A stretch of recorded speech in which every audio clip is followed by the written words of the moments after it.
Hit your gag, gag, gag, gag, gag, gag, gag, gag, gag, gag, gag, gag, gag. Hit your gag.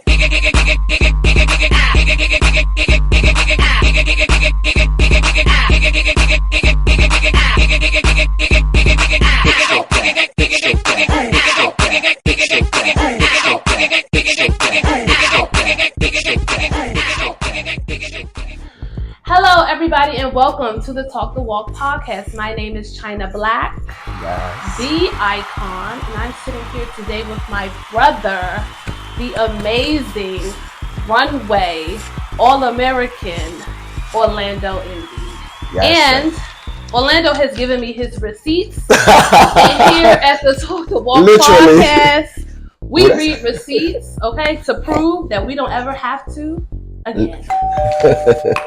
The All-American Blueprint, runway coach, CEO of Models Envy, dancer and performer, creative director of Oxen Hill, 5-time Catwalk Classics winner, worked with TV One, R&B Divas, VH1 Love and Hip Hop, Hollywood Reunion, Little Mo, A1 Bentley, SWV, Selena Johnson, June's Diary, the lead stylist for Akira Nuke at Fashion Week, producer of the Aries Ball series, legendary East Coast father in mainstream ballroom, DMV father, Kiki ballroom scene, All-American icon and Hall of Famer, the Orlando Envy. Ooh-wee. Three words to describe Orlando. A giver. Okay. An innovator. And an architect. Yeah. Let's tap into architect. I call myself like a creative architect. You know, people always try to be like, oh, you know, like, what do you do? I just call myself like a creative director, but now it's more like a creative architect because I like to tap into everything. So I try to, whenever I'm doing something,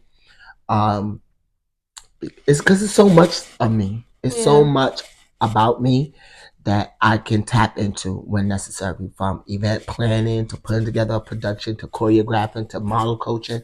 And I'm a builder. So I look at myself as an architect. I see that, and I love that. I've never heard it put that way, but I definitely would agree. On a scale to 1 to 10, where are you at mentally? I'm at a 6.5. Okay. I'm not at a 10. I'm at a 6.5 because there's some things in my personal life that I'm trying to get in order, and that I need to get in order. What puts me at a 6.5 that I'm able to still just do things that I actually love to do. But those things come with a lot of challenges. Right. And I have to make sure that I'm taking care of myself and stop putting a lot of these things before myself, because if I'm not all the way there, I can't be all the way there for this. Yeah. So I'm at a 6.5 because I'm still on the journey of growing and learning myself better now. Okay, so tell me about growing up in New York City and how you ended up in the district. Okay, so I was born and raised in Brooklyn, New York. My mom, my family is Panamanian. My mom and my dad. My entire family is Panamanian, but my mom had 4 boys first. Oh, wow. So it's 4 of us. So a lot of people don't know I have an older brother. Then it's us, the twins. And then I have a little brother. Get out. And then it's my sister. My sister Ari was the last one out of the gang. So we were born and raised in New York. And growing up in New York was a lot of fun. My mom was a single parent. But I don't say that she was just only a single parent, because we had my Aunt Chastity and my grandmother who did a lot of support. Okay. And growing up, my mom always, like, she just kind of let us do whatever it is that we wanted to do when it came to extracurricular activities and just really letting us be the boys we wanted to be. So growing up in New York was dope because I had the opportunity to just do a lot. Like, I went from dancing to being a part of like parades and carnivals. Back in the day, we used to have kiddie carnival, and where you would represent your culture and your wherever your family's from or whatever the case is. And we started off doing like the kiddie carnivals. So we would wear the elaborate costumes and stuff. And I was like maybe 5 years old. So you was performing since you was a kid? I literally been performing since I was 5 years old. Wow. 5 years old, yeah. Wow. You're in New York and you are tapping into all these creative spaces inside of you. And then your mother says, we're moving to the DMV. Leaving New York City and coming to the DMV area, which for me felt slower. It felt slower. Yeah. And it took me a while to get adjusted. Like my first year, I was literally going back to New York every weekend. Only because I just was not comfortable here. Nope. Yeah. Until I got into high school and they had an Apollo night at our school. And I told my brother, I said, we should dance. And we both was like, yeah, we're gonna dance, we're gonna fuck it up, we're gonna do this, da da da da. And we did the Apollo night and we literally fucked it up. So y'all were like the breakout stars at this Apollo night? Literally. Because we were the kind of like, we were the twins and we were freshly new. Like it was like, oh yeah, those are the New York, like let me see what they're gonna do. And when we danced and we did all our New York dances and all this choreography and stuff, we shut it down. That whole story about school and doing the thing with your brother and like being known as the twins brings me to like my next question for you about growing up as a twin, because I have a brother that is not my twin brother, but we are very close in age by some days, and we're not blood related, but we grew up together as brother and sister. And I had to share everything with him. If I asked for a stick of gum, this motherfucker got a stick of gum. If I wanted to go to the playground, he got to go to the playground. And so it was like a gift and a curse at times because I just wanted my own shit. So like, how is that growing up for you? When it came to Omar and I, like it was a gift and a curse because it was like there was a time where we wanted to have our own identity. And that came later on, like in our high school years, where I felt like there was a separation kind of happening. And deep down, it kind of gave me a little bit anxiety because I was so used to doing everything with Omar, or he was used to doing everything with me. We had the same friends. When we celebrated our birthdays, we did everything together, from birthday parties to everything was the twins. So what's his is his, what's his is mine, what's mine is his. And as we got older, that kind of, us trying to find our own identity did kind of cause a little feud. So there was a point where as we got older, our relationship wasn't as tight as it should be as brothers. And I think that it was all a part of the growing pains. And then it just came to a point where it was like, you know what? Look, now we in our late 20s, pushing 30. We have to figure something out. We got to figure something out. And I just think that was just all a part of the growing pains for us. And just us being men, being comfortable with ourselves. He needed his space to grow and find his own friends. And so did I. And, you know, today is much, much, much better. Like, I mean, you can't do nothing without the twins. Exactly. So when did you realize that you were a part of the community? And how did you go about coming out to your family? I always knew I was a punk. Battle. Orlando, please. First of all, for me, I knew I was born this way, right? You know, when I was younger and things like that, did I have girlfriends and all that stuff? Of course you do. You don't never know that you're gay for when you're young, because you don't know how to really process the word gay. You don't know gay. You just know that there's feelings, right? So I didn't come out until after high school. Actually my senior year. So way down further. Yeah, so I think this was like 2006 is when I really like kind of came out slowly. There was one time my mom asked me, and I think I denied it, and I said, no, Lacey is my girlfriend. Come on, Lacey. Yeah, this was MySpace. The legendary. Right. It was Lacey that was my girlfriend for a long time. Okay, so she was the beard. And I think my mom kind of was like, yeah, whatever. And then one time, I think after that, I was in my mom's room and we were watching the Oscars, and I think Queen Latifah, Hironic, was hosting the Oscars, this or one of the award show, and my mother just asked me, and I was just like, yeah, just out of the random blue sky. Yeah, and I said yeah, and that was that. So what about you and your twin both being a part of the community? Like how? So was that like? That was when it became like, oh, whoa. Okay. And I remember my mom, and I'm not telling his side of the story, but from what I remember my mom asking, like, what did I do? And we both looked at her like, girl, what? You didn't do nothing. Yeah. You know what I'm saying? You didn't do anything. It's not a you thing. You know what I'm saying? But I understood what she was asking, because it's like, how do I end up with two gay sons? You know what I'm saying? But that's her not knowing or understanding. It's not a her thing. Right. And once my brother was able to come out and I was able to come out to my mom, nothing else mattered. I didn't give a shit who didn't like it. Exactly. Because my mom was okay with it, and my family is supportive. Some people in my family had a little like tough time getting adjusted, but now my family is fully supportive.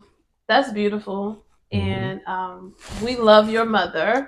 Your mother is legendary. Hey, daughter. Okay, legendary Miss Jackie. Okay, the original mama of the scene. Okay.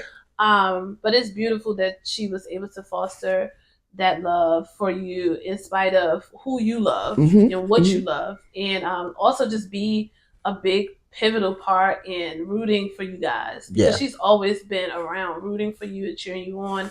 And you know, I was like, I just want my parents to come to the show. Yeah. Like if you could come to the show, that would make my day.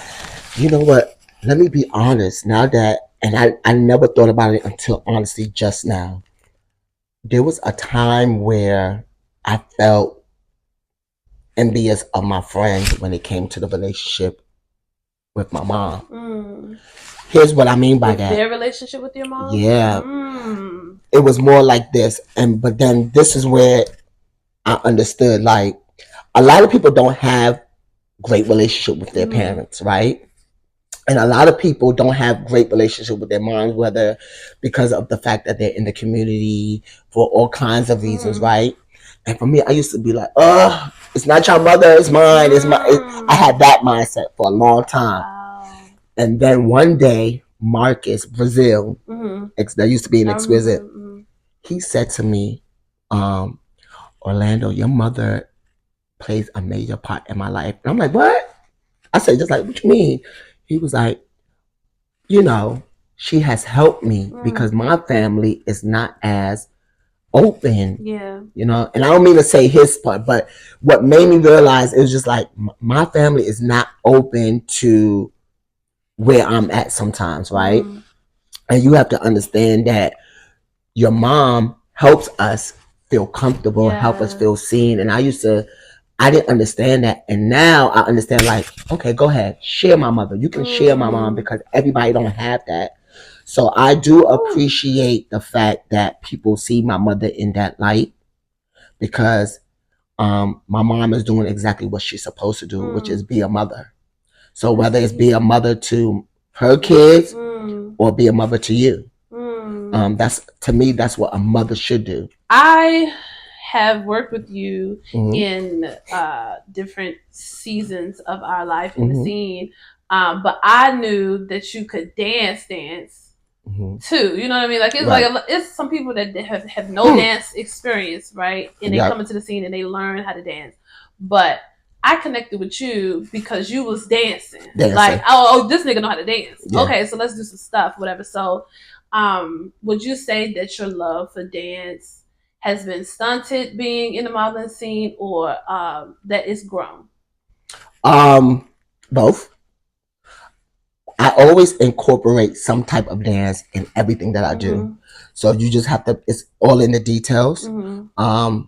It's no secret that I love Janet Jackson. It's no secret that, of course, I love Beyonce, but it's no secret that I love Janet Jackson. So if you pay attention to anything that I've ever done with MGM, every show has a Janet song.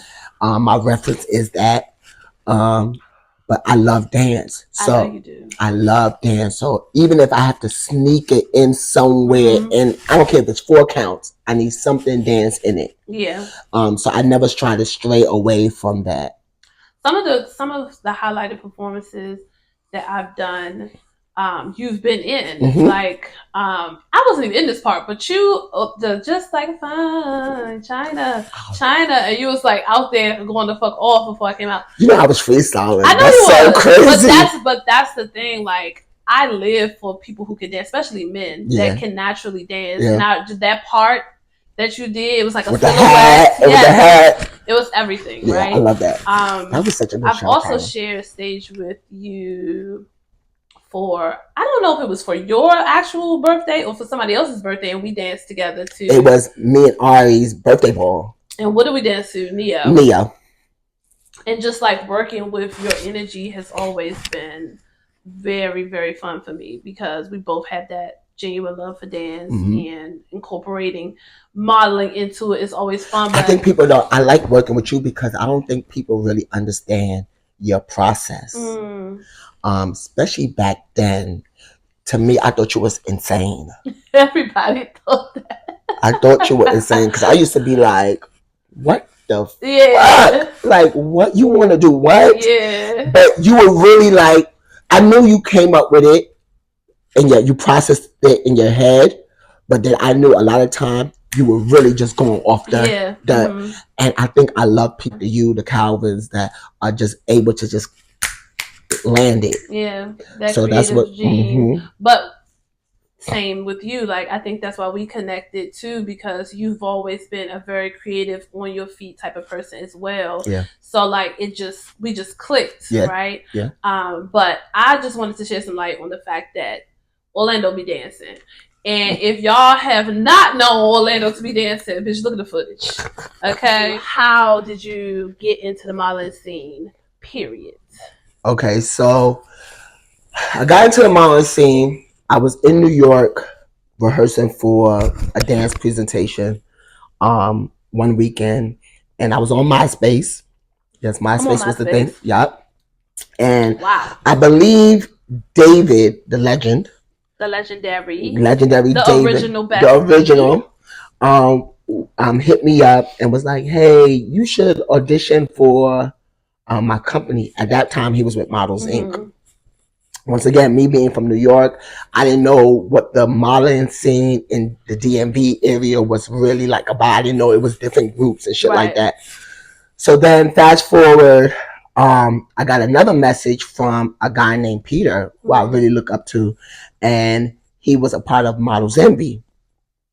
And he sent me kind of the same message. But when I went to Peter's page on MySpace, I actually seen a visual of Models Envy's last show, 7 Deadly Sins. And I was like, oh, that shit is dope. This must have been what David was talking about. So fast forward again, I get back home and I go to 4th District Police Station. Shout outs to 4th District, the iconic 4th District Police Station. And prior to me getting to 4th District, I was on the 70 bus and I saw Antoine and August on the bus. And in my head, I thought like, oh, well, they must be going to audition too. Yeah.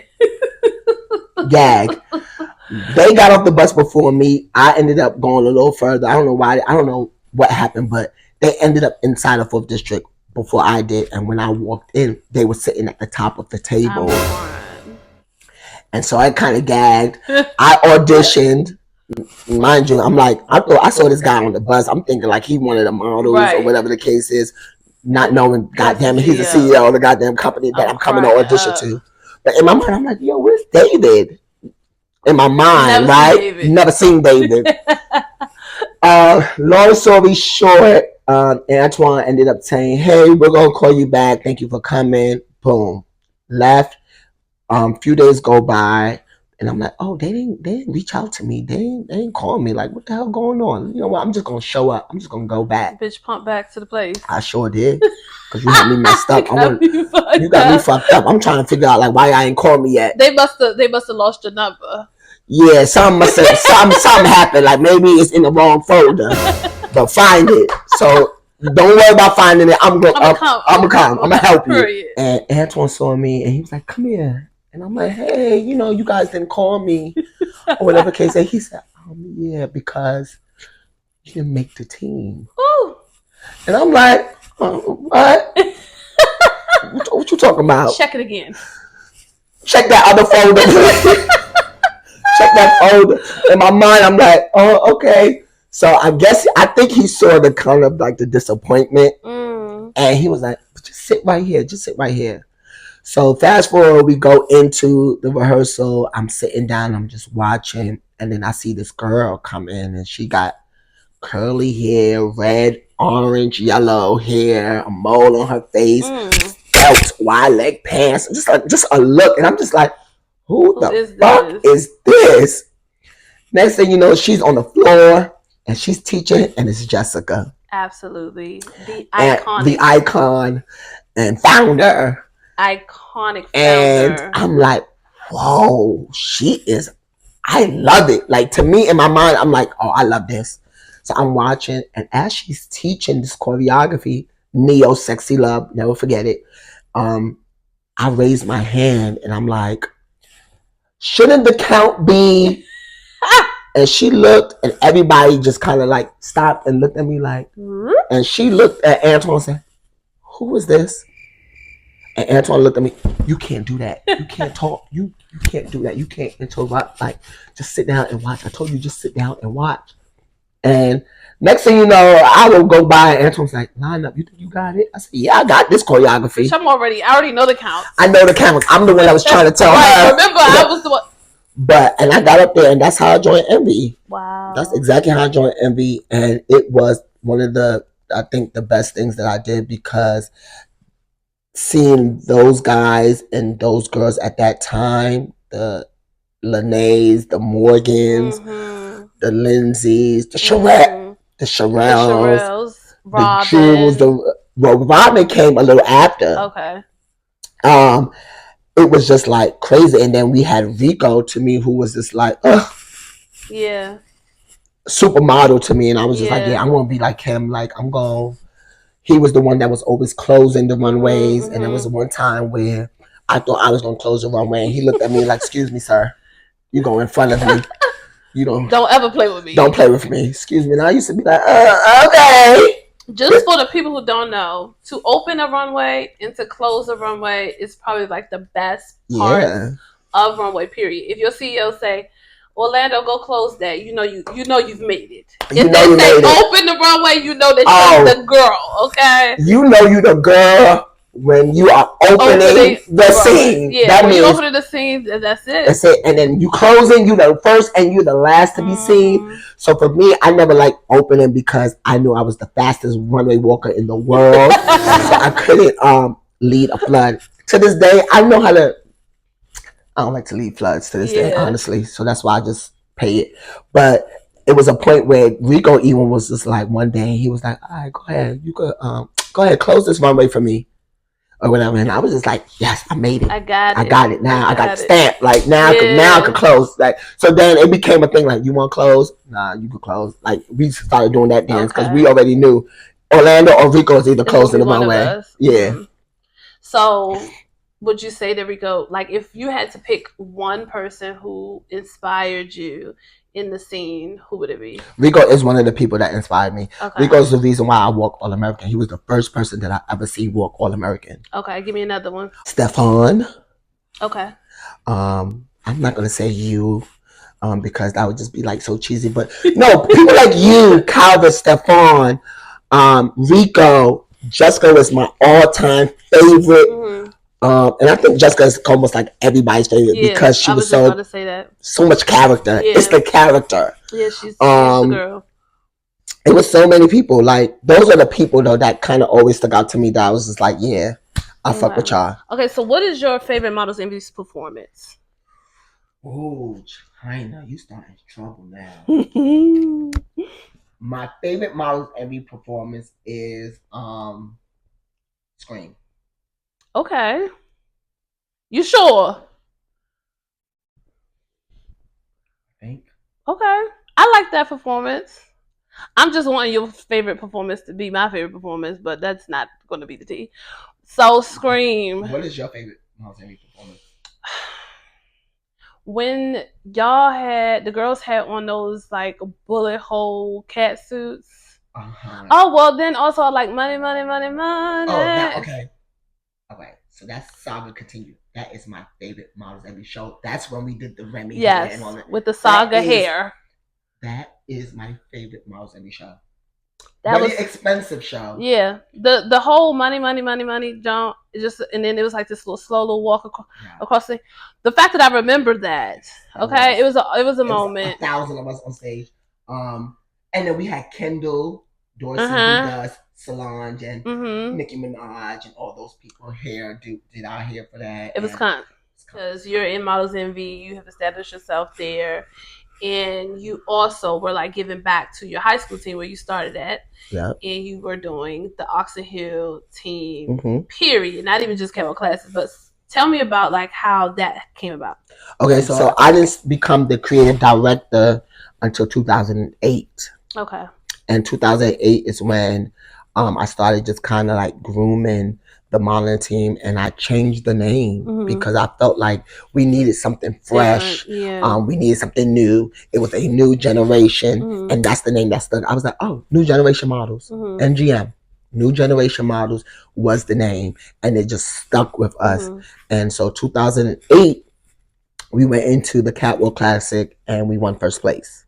You single-handedly changed the game for Catwalk Classics, period. Can you just say that again, please? You single-handedly, Oxon Hill, your team, single-handedly changed the game for the Catwalk Classics. I think, of course, the Catwalk Classics has always been something to go see. Iconic. But the way that you guys came into that and kind of just like dominated for... I'm going to be honest with you. I did not know that wasn't the intent. I just wanted the trophy. But you got it 5 times, didn't you? Yeah. It wasn't until 2015 where it was just like, hold on. It's been almost 9 years, 8, 9, 10, 7, 8 years now. I'm here at Oxon Hill. 2015, I kind of knew it. I was getting ready to hang it up. Right? And they asked, the theme for the catwalk was one of the concepts we had to do was we had to bring back 3 alumni. I remember this. And I brought back 2, 7, and I brought back my son Will, but then we needed a 3rd. And I never told the team that I was going to be the 3rd alumni. This was 2015. This was 2015. Okay. And it was 2015 because I was a little older at that time. Yep. And in rehearsal, there's a part at the end that I come out on, right? But in rehearsal, I kept that part blank. So the models was more like, all right, so what are we doing right here? Don't worry. I said, oh, no worry. I'm just going to choreograph this, and then I'm going to add in a runway or whatever the case is. Just follow my lead. And it wasn't until like the week before that I actually did my freestyle for them. And they was just like, oh, you're going to do it. And I was like, yeah, I'm going to do it with y'all or whatever. And it was a great feeling to perform with my models on the stage. It was a very I fucked that big up. To this day, it's still one of my favorites. I was there. I don't know. I think that Living Legends did something. Y'all opened or something like that. Yes, we did something for Fuji in the beginning of the show. So I was in the building, and I just remember the whole place. It was gagging, and that was your night. I'm sorry. It was. I think that now that I know, like, that you have been working with that team for so long, and like all of the things, the story behind that, you coming out and doing that last big bang at that event was a natural slay. I mean, to the point, Mark always, shout out to my best friend. Mark always, I love Mark. He will never live that down. Every time he be like, you remember when Orlando went out there? That is absolutely one of Mark's favorites. Yes, he's like, my brother. He tells me that all the time. I mean, it was It sent me chills moment. even watching it. Like I knew. Like let me tell you something.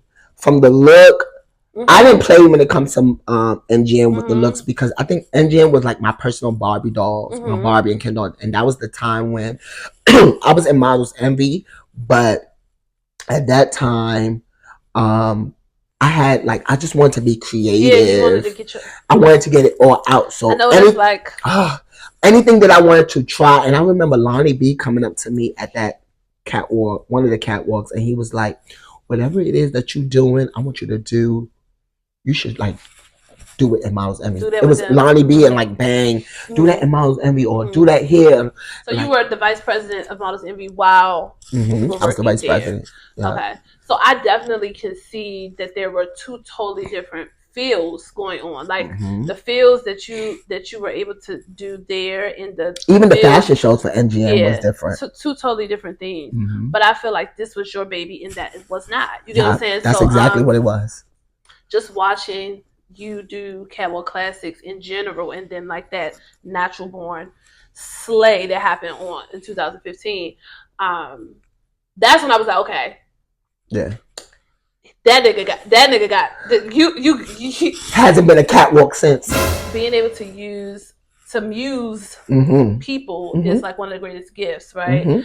So I'm happy that you were able to have that experience. I'm so grateful because if I didn't have NGM, I don't know where I would be like creatively. I get it. Because they helped me really like from the designing and being creative with that to just they just help mold my talent even more. I agree. What era of Models Envy do you think that you enjoyed the most?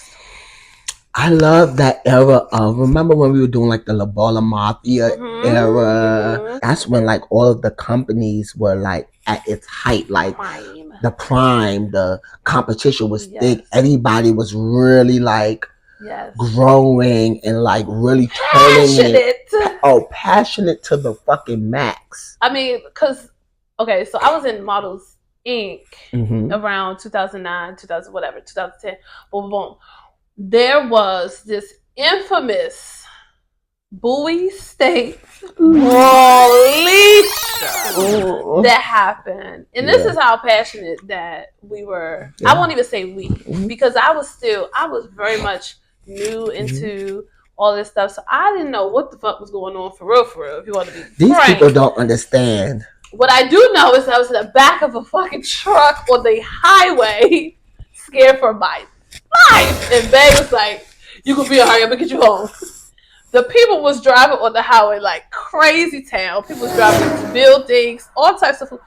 Were you at Bowie State? Because I was there. I was on the highway, so we were in Tony's car. So we were in the silver Acura that was actually because we were trying to get to Bowie. Models Envy wasn't the car that crashed into the wall.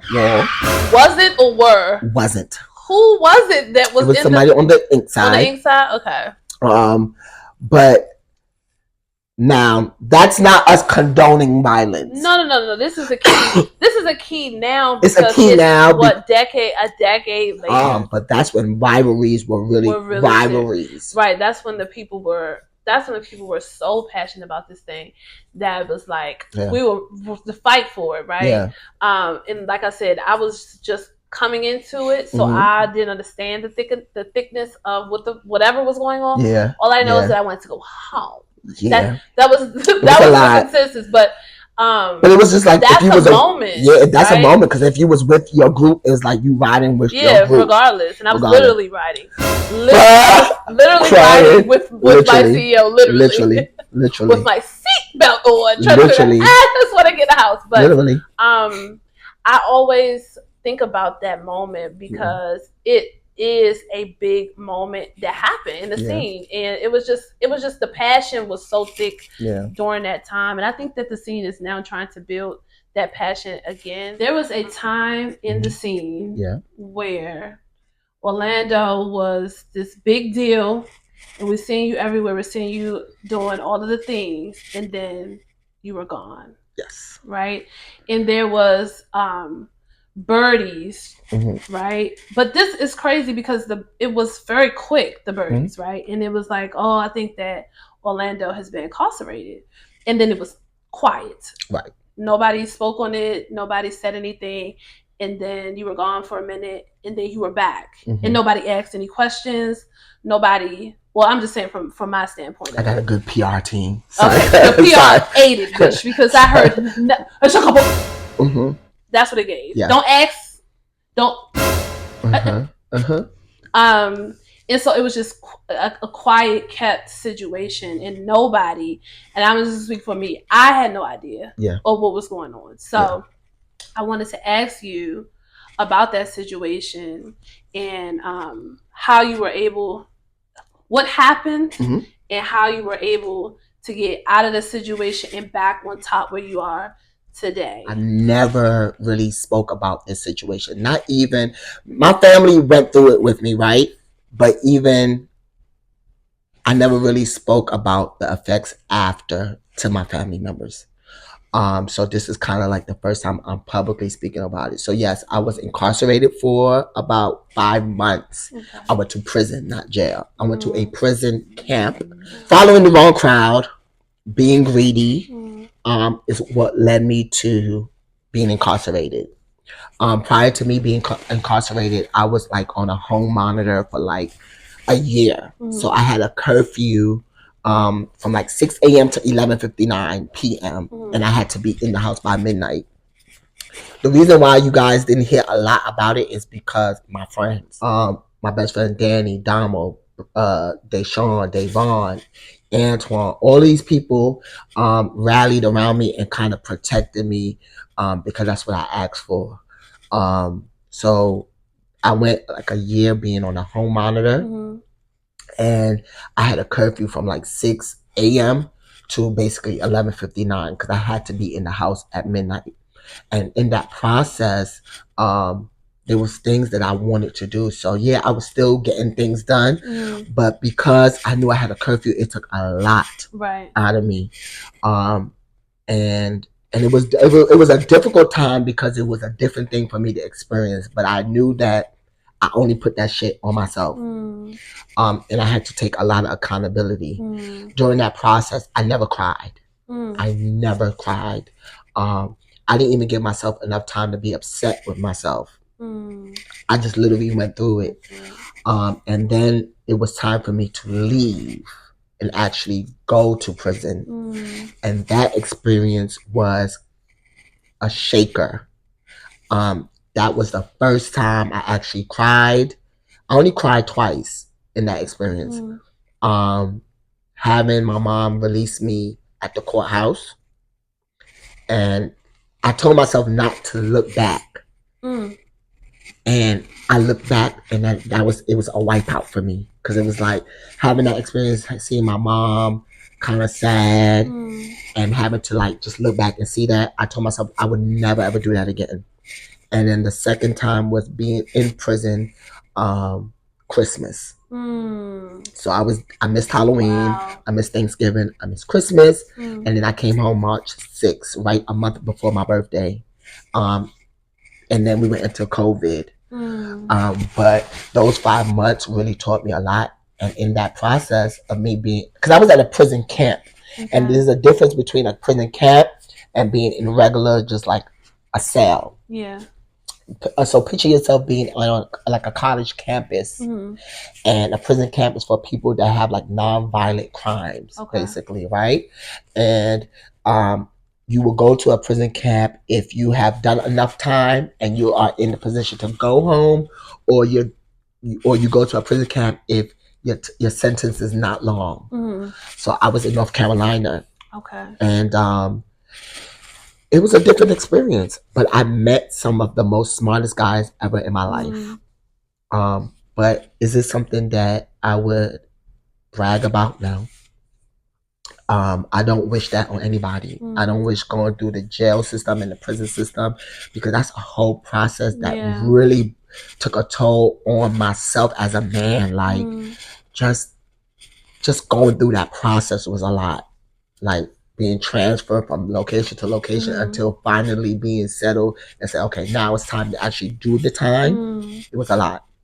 It was a lot.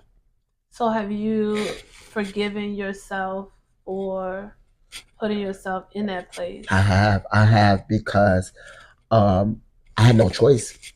I had no choice but to forgive myself.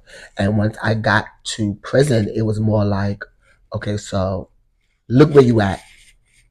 Orlando, King O, look where you at, and you did not need to be here. And I told myself that. I had a lot of time being there to just sit back, and you literally, it was one point that I was locked up for 2 weeks for 23 hours.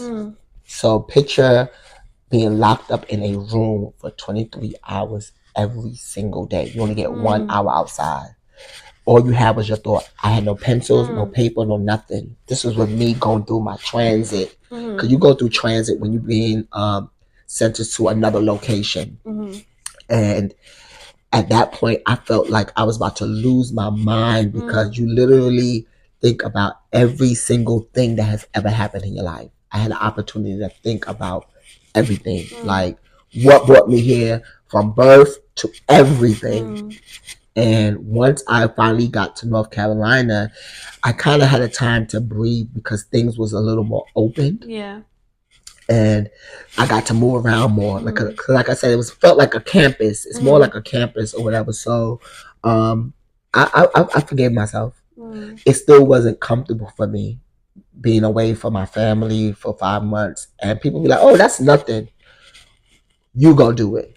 Yeah. Being told when to eat, what to wear, what time to get up, when to sleep, lights out. And for a long time, even when I came home, it was hard for me to go to sleep for like a year. And a lot of people don't even notice that it was very difficult for me to go to sleep because I was almost nervous to go to sleep.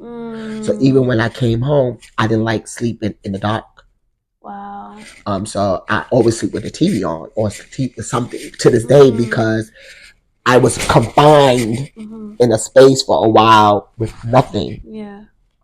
And then I don't know, it was just a different experience. And it didn't break me though. It definitely did not break me. I came while I was in there, I just came up with a plan. And everything that I'm doing now was all in the plan. Like I did a lot of sketching. I was sending home designs every week to the point where I have a portfolio to this day filled with like 2,000 designs. And I was just sending home stuff every week. I was writing down things that I want to do, how I want to rebrand myself. And as soon as I got home, I took off running. And that was just 5 months. And it made me realize, like, look, I will never go back there. Ever. Ever, ever, ever, ever, ever. And I mean that.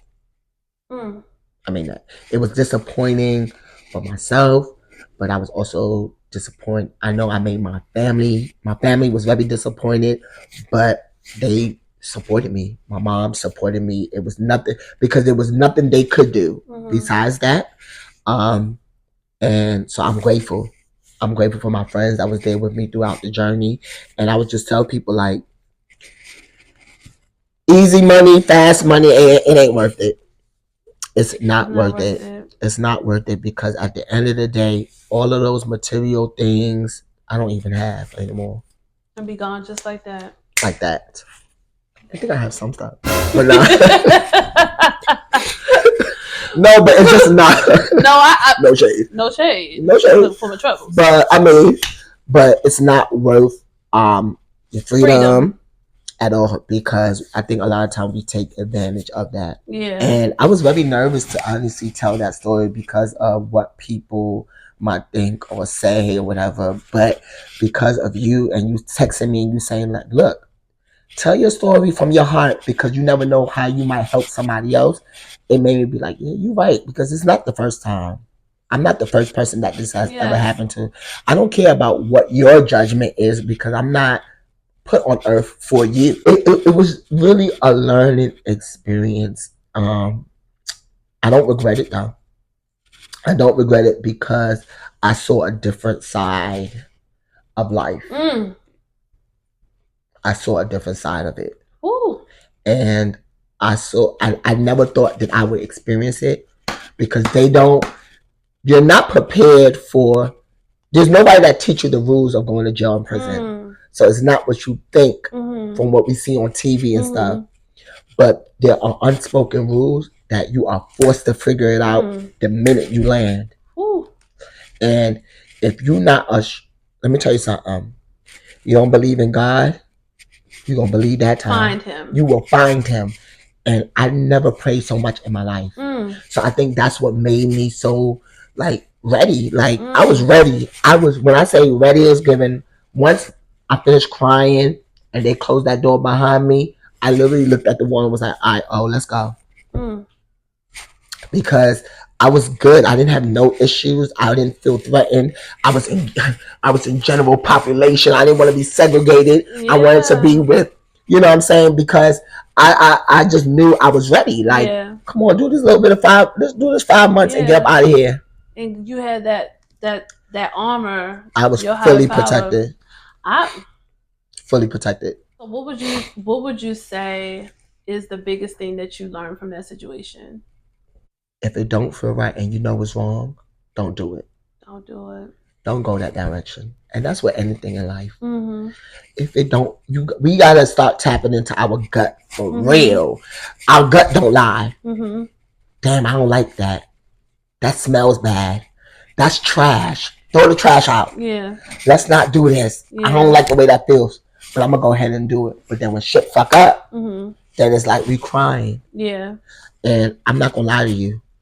And I'm going to say this out loud. I saw a prison happening. I saw it. I saw a prison happening. And I did not stop whatever it is I was doing because greed. And that's my own fault. And so I know I would never, ever take my life for granted again. Ever. And I mean that. Ever. Wow. So let's get into ballroom. Okay. So tell me about the time that you walked All-American at a ball and you were like, okay, this is my thing. I'm going to be honest with you, China, like on some real shit, I wasn't thinking of it like that. I was just I love competing, right? But more than competing, I just like performing. So I was just doing me. Yeah. And perfecting my craft. And it wasn't about the trophy. It was more about the moment for me. But you gathered a lot of trophies during that time, and there's this a lot of trophies.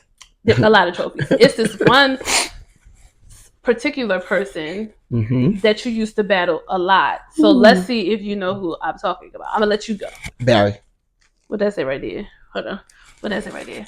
Barry was my ultimate. That was your rival. That was my rival, but me and Barry used to have a great time battling because Barry could walk like shit. Barry's from Ink, y'all. Barry wanted a piece of that chocolate cake. That motherfucker right there, I already knew that when it was game time, when it was me and Barry. And this one time at the Models Ink Ball, he got my ass together. And we had to bring it as kings. And I came out in my Greek god look or whatever. And then this motherfucker comes out in this big, gigantic king look. With this, and I was giving, it's going down tonight. And he got me up out of there. That was the last time. Barry got you that time? Yeah, he got me that time. But that's my brother. Shout out to him, the icon. Icon. He's definitely an icon. But when y'all came out, we already know that it was going to be the All-American. I feel like All-American was a little bit more the shit back then. You know what I mean? Because it was, I don't know, it was just something different about All-American back in the day. It was because we had a swag about us, and it didn't look like we were trying too hard, right? Yeah. Can I talk my shit a little bit? Yeah, go ahead, pop your shit. I see the influence in the All-Americans now, which I'm grateful for, but I want to see more of the All-Americans' own identity. So I'm here for being inspired, but I want now for the All-Americans to really do their own thing. And to me, I see a lot of my aesthetic, which is not a bad thing, but I just want to see the models come out and create their own. grow into your own. And grow into their own. That's it. I can definitely see a lot of your influence. The way that they use the floor, the speed in which they use the floor. And here's the difference with the speed. You can be fast, but I need to still see the walk. Some people, I just can't even see the walk. Mm-hmm. You know what I'm saying? Mm-hmm. My fast was fast, but you saw the people know Orlando gonna come up there. It's just, you gonna be trying to come get me. I'm already gone. You're not touching me. You're not getting me. You're not bump. I don't even like people bumping into me. They would have had the opportunity. You don't have that opportunity. Nowadays, these people are moving so fast that you're actually crashing into people, and you're not opening your eyes on the runway. Yeah. So that's that. But I just want people to kind of. I'm grateful for the being inspiration, right? Mm-hmm. But I also want these newer All-Americans to just find your own identity and make sure you're mastering your own craft. Yeah, you have laid out. Yeah. Here's the outline. Take this and go for it. I appreciate that. I honestly really didn't. And this is me keeping it being like I ain't really like think of it like that. But now I'm in an era where it's okay for me to say, yo, Orlando, you did the work. Yeah. And you're still doing the work, but it's hard to get the flowers. It's hard. The people, when they sit right here, they do not want me to get them their flowers, child. Every time I try to give the people their flowers, I'm collecting mine now. Well, I don't know. Take them motherfucking flowers. And I'm a firm believer in that. When somebody's getting you, take it. Don't be like, oh no. Nope. Yeah. Take it, because there's a lot of people that's not here right now to receive their flowers. You go from being the vice president of Models Envy to the CEO of Models Envy. Okay, so fast forward some. I went from Mr. Envied. Mm-hmm. Then I was the vice president, and then I got a phone call, and then Antoine said, I think this Fashion Rocks is going to be my last one. So that's when I started getting like, oh, what does this mean? Mm-hmm. In my mind, I knew what it meant. Mm-hmm. You have to now do this. Right. And at the show, he introduced me at the end. He announced that he was retiring. I'm just kind of fast forwarding a little bit. He, at the end, announced that he was retiring, and he announced me as the president. Mm-hmm. So that's Mr. Envy, vice president, and then the president. Mm-hmm. My first show as the president, right, was Dear Envied. Mm-hmm. But prior to Dear Envy happening, we, the board and I, had to take a vote, because at that point we didn't want to go into doing the show and not have a CEO. Right. And the board took a vote. There was a lot of discussions on why I should be a CEO or why. Honestly, it was between my brother and I. Okay. So there were some factors that we both had that outweighed one another. But long story short, I ended up getting the vote to be the CEO of the company. Okay.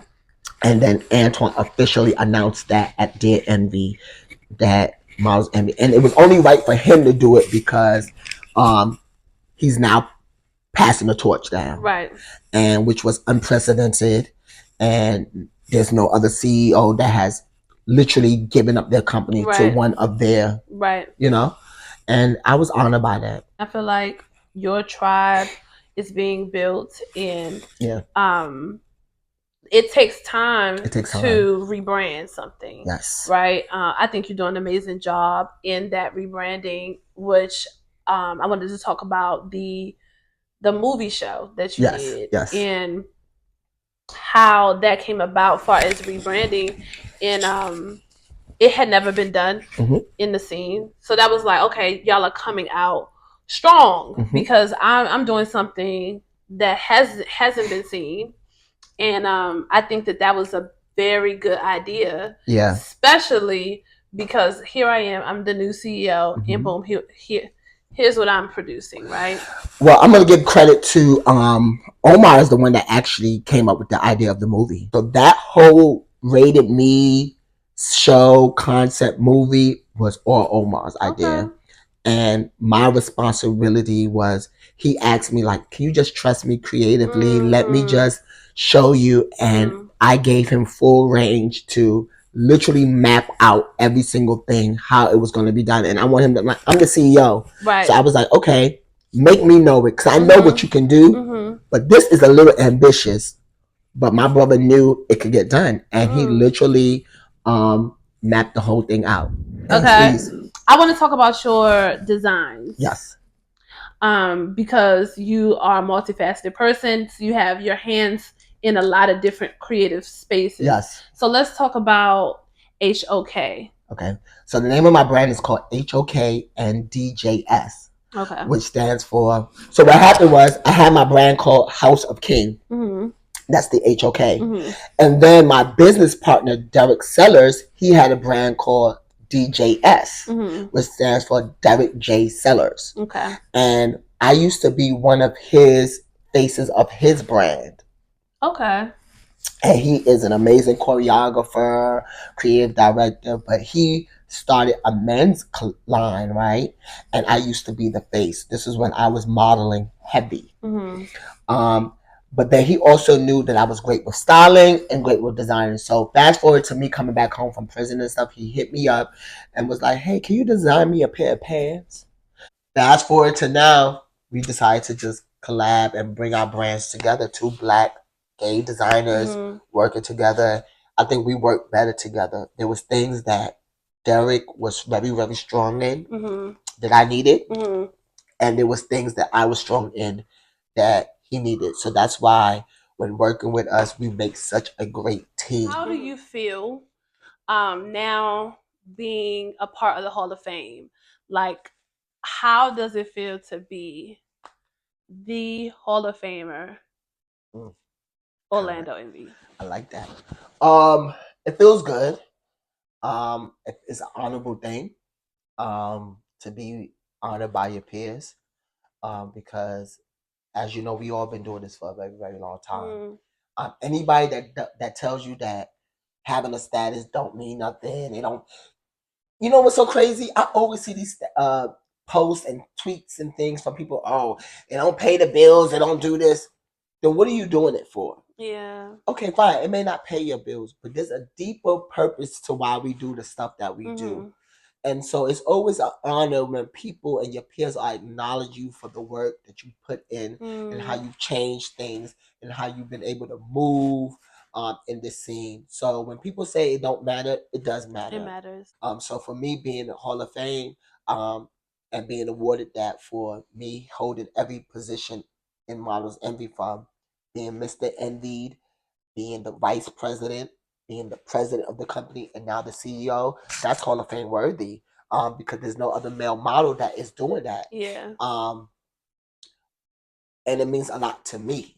So it may not mean anything to you, but it means a lot for me because I know that I'm doing something for myself that's fulfilling. Yeah. And that's all that matters. Yeah. Is there anything that you would like to say to the people watching the Talk the Walk podcast today before you leave us? Yes. I want to tell people to trust the process. Trust the process. I know that actually no, let me just clear this shit out. For all you bitches out there that got something to say about my company, we thank you. We're glad that you're watching. We're glad that you're talking. Talk the walk. Period. Okay? We glad, but on some serious shit. Trust the process. If you are a part of any organization or working with any group or whatever it is that you're doing, believe in whatever it is that you're doing. For everybody out there, start really believing in yourself. Invest in yourself. Put a lot of time and energy into yourself first and go for it. Okay, well, I want to say that we love you here at the Talk the Walk podcast. I'm so glad I was able to do it. We are so appreciative of all of the things that you have done to lay foundation, to architect the scene, and I'm proud of you. And I'm happy that I ever met you and that we have been able to build a friendship and a bond that even if I don't speak to you every day, you'll always be my brother. Absolutely. Okay, absolutely. So let's play this thing we do. It's called Fast Money. Are you ready? Fast Money. That's what got me in trouble the last time. Fast Money. Fast questions. Fast questions. Okay, are you ready? I'm ready. All right. Choreo or runway? Runway. LLE or exquisite? LLE. UC or ink? Ink. Lonnie or Kirk? Kirk. Dallas or Jamel? Dallas. August or Jessica? Oh no, Jessica. Ah, Barry or Ollie? Barry. Jared or Bryson? Oh no, Jared. Jared? Okay. Oh shit, I think I'm China. done fucking with you. Oh my But god. thank you so much for coming on to the show. Thank you, sister. I love you. I love you. And if you guys are here for your first time, please come back and join us. We out. Talk the walk. Period.